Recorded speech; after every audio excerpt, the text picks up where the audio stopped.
space around us as well. So I began to use these syllables just slowly and gradually, first in meditation and then in healing. And really, they gave me the original kind of initiation into this system, and then they said, okay, you're on your own. Have fun, good luck. We'll see you later. So it really has been a co-creation in a sense, and it wasn't just like they said, okay, this is what you do, this is how you do it, It's really been a process for me of discovery, and actually I probably wouldn't have it any other way, because at first I was very, very skeptical about this. I definitely have a skeptical side, a skeptical streak, and even with all my years of meditation and all that, I'm like, really? I mean, this is just wild. So I had to find out for myself if there was really something to this. So I really took the attitude of being a scientist and experimenting and seeing what these syllables actually did, how they could be used, and slowly and gradually this whole system of healing developed out of this work, and with the basis of using the syllables, but also various points on the body and how to activate those points. A whole system of looking at the energy field, and but also, and really even more importantly, the healing is just an aspect of really how this work can assist us in an evolution of consciousness. So it's really a spiritual path, and a path of awakening our consciousness to our multidimensional being, to the tree of life within us, and to really living from the perspective of unity and embodying the tree of life in our individual lives and, on the planet in every way that we can. So let's see, the next, what have I got here, the next?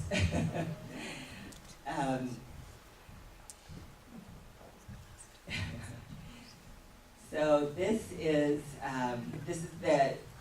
the cover of my book,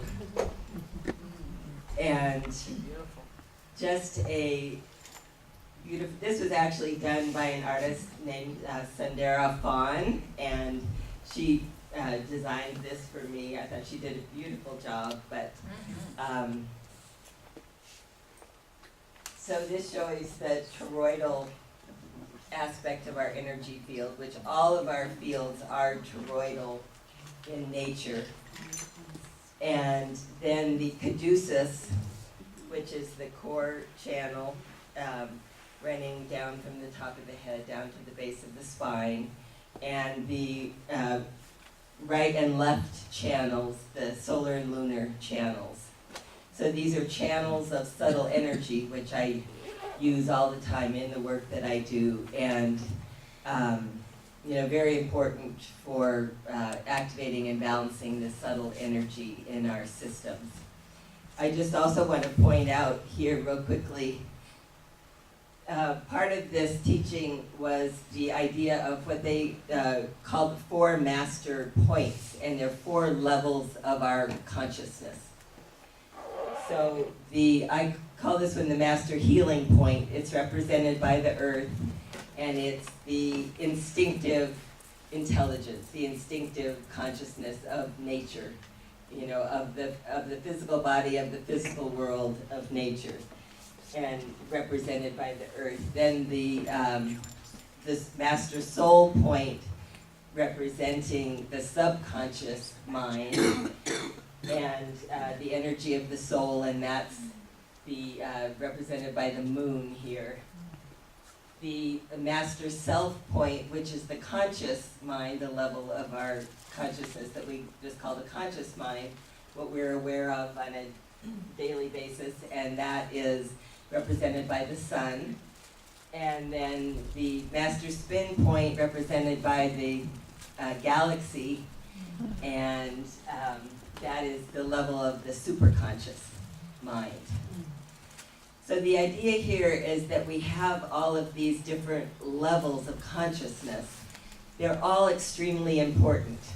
One of them is not more important than the other. And so the idea is to really integrate all of these various levels of consciousness.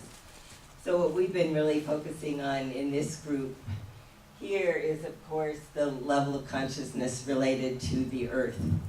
And of course, this is the earth itself, but also that whole aspect of our being that is our instinctive intelligence.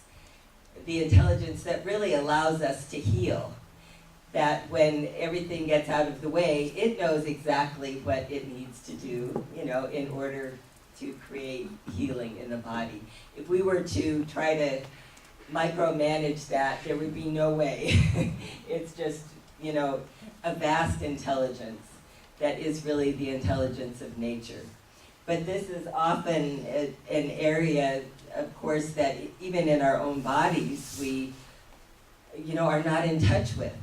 And I personally have had to do a lot of work with activating this level of energy, the master healing point. So I was given syllables that activate all of the different levels of these, of our consciousness as just a process of really bringing the fullness of our multidimensional being, into embodiment.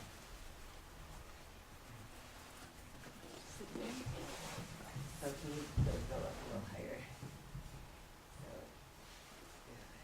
Yeah.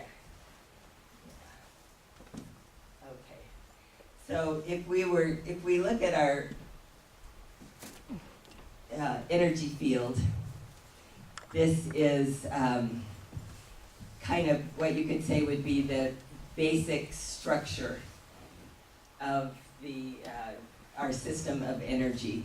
And it has the vertical alignment, which is our connection to the earth, and then our connection up to source, and the different levels of consciousness that are an aspect of that. And then we have the horizontal alignment, which is all of the different layers of our energy field and the way that we move through time and space. So the vertical alignment is very much just in the now, you could say. And the horizontal alignment is really all of the different capacities we have to be in the world and to be full human beings. So there's 9 different levels of the energy field that I work with. And so it's a lot to keep track of in a sense. But the analogy that I use is that we really are like our full capacity is, each one of us is like this beautiful mansion. And we only tend to live in maybe the kitchen, the bathroom, and the living room or something like that, where we have this huge house with all of these rooms and all of these different capacities, in a sense. And so this is, if we were to look at all of the different capacities that we have, generally we're living in only a very small part of what this diagram represents. So again, my work is really about integrating all of these different aspects of our multidimensional being. So we have the physical body, the etheric body, which is more the electrical energy of the body, the vital body, which has to do with the fluids of the body. And that's really important. That's one that a lot of energy systems don't talk about. And then the emotional body, mental body, the luminous body, which has to do with the heart field, and the causal body, what I call the morphogenetic field, and the higher, the unitive information body, what is we usually call higher mind. So this just gives you a general idea of, kind of opening the view a little bit more when we're talking about what our capacity really is as human beings. And this is our design. This is totally our divine design, what we were absolutely meant to embody. So this is just a picture of what we just looked at. If you were to look at it in terms of energetically, it would look more like this. And I love this picture because all of this is based on this figure standing here on the Merkaba, which is really the embodiment of divine love, of unconditional love. So it's the unification of the spirit and matter. And the two triangles coming together in the Merkaba. And so our design really is based on this unification of spirit and matter, which is unconditional love.